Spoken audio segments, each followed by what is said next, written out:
Hassan's attendance problem, listening test.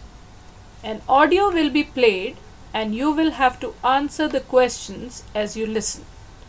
Before you listen to the audio, please read the questions. Now, listen to the audio. For many years now, I have been teaching computer science to students studying for their masters in computer applications at a college in Bangalore.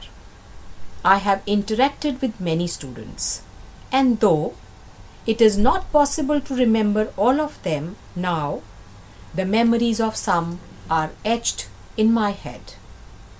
That is not because they were all brilliant, but rather because something in them was very different from others. In my first batch, there was a very bright boy called Hassan. He was tall, handsome, with a very good memory. He came from an affluent family where he was the only son. Initially, I did not come to know of his existence at all, mainly because he was hardly ever present. I normally take the first class of the day, which is scheduled at 9 a.m. or one after that at 10 a.m. I prefer this time as this is when students are fresh and very attentive. Once in a while, Hassan would turn up, particularly if there was a class test or during examinations.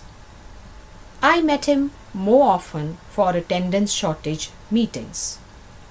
He would beg for attendance in such a manner that it was very difficult for me to say no. Sometimes I would get upset and tell him, "No, I can't give you attendance." This is the end of the audio.